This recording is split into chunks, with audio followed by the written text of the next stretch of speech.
Bonjour à tous, bienvenue sur la chaîne. Heureux de vous retrouver pour cette toute première vidéo de l'année 2024 où on va parler d'hypnose et de thérapie.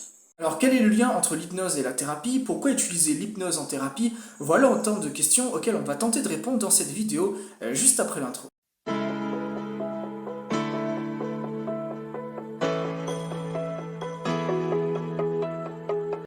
Alors avant de voir le lien entre hypnose et thérapie, ce serait quand même intéressant de définir, ne serait-ce que brièvement, ces deux concepts. Alors commençons par la thérapie. Qu'est-ce que la thérapie?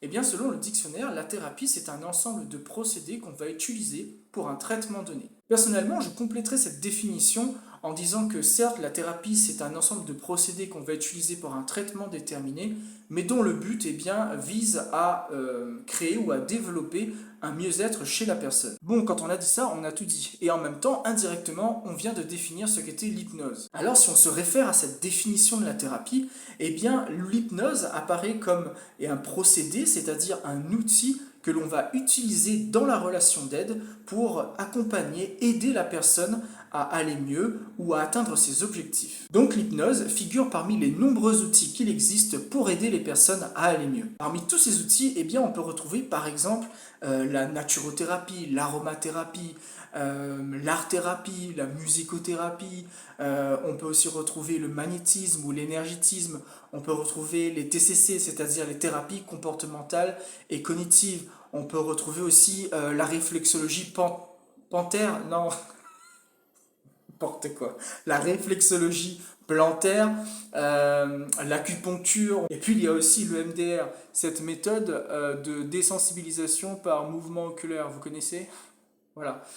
Bref, je ne saurais dire combien il existe de thérapies, tellement il y en a. Du coup, la grande question, c'est qu'est-ce qui différencie un hypnothérapeute d'un autre thérapeute? Eh bien, c'est tout simplement la notion de transe, cet état modifié de conscience dans lequel se trouve la personne lorsqu'elle est en état d'hypnose. Dans cet état, les suggestions passent beaucoup plus facilement. Et ces suggestions auront un impact totalement différent selon le fait que la personne est en état d'hypnose ou de transe ou si elle est en état de veille ou de conscience ordinaire. C'est ce qui fait qu'à mon sens, un hypnothérapeute, c'est avant tout un hypnotiseur, c'est-à-dire une personne qui a une connaissance poussée de la transe, de ses processus et de ses mécanismes. Il sait créer les conditions pour hypnotiser une personne, l'amener en transe et exploiter cette transe pour accompagner la personne, l'aider à aller mieux, à atteindre les objectifs qu'elle s'est fixés. L'état de transe ou l'état d'hypnose permet de contourner les barrières de notre conscient. C'est un état dans lequel en fait notre inconscient a davantage de place et de présence que d'ordinaire. Et c'est cette place et cette présence qui va permettre justement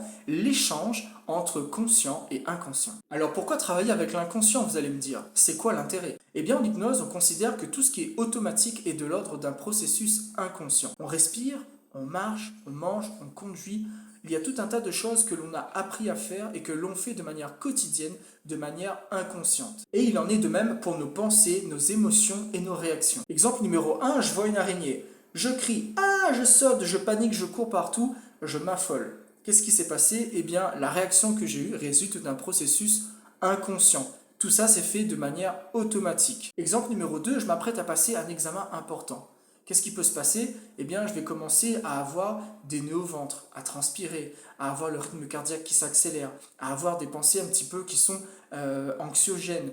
C'est-à-dire que je vais commencer à réfléchir, qu'est-ce qui va se passer, comment ça va se passer, et si j'échoue, etc.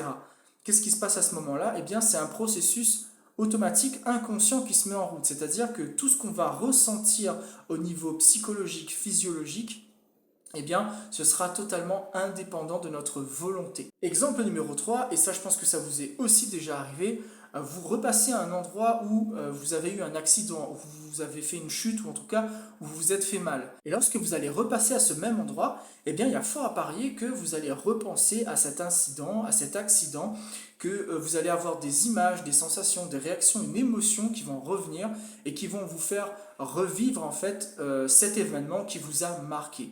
Et tout ça, même si ça se fait en une fraction de seconde, eh bien ça se fait de manière inconsciente, c'est-à-dire de manière automatique. Donc si dans le cadre d'une thérapie, on cherche à changer des pensées, des émotions, des réactions qui résultent d'un processus inconscient, eh bien c'est pas si bête que ça que de travailler avec l'inconscient et de travailler en hypnose, non? Et d'ailleurs, c'est ce qui fait que l'hypnose est reconnue pour traiter de nombreuses problématiques comme l'énurésie, les phobies, la gestion du stress, la gestion des émotions, les TOC, l'arrêt du tabac ou encore la perte du poids. Bref, il y a tout un tas de problématiques qui peuvent être traitées grâce à l'hypnose. Et d'ailleurs, certains praticiens se spécialisent même dans certaines problématiques en particulier. Personnellement, c'est vrai que j'ai plus d'aisance à travailler dans certains domaines plus que d'autres, mais ce n'est pas pour autant que je me considère comme un spécialiste. En revanche, ce n'est pas parce que je ne suis pas spécialiste que j'accepte toutes les demandes d'accompagnement.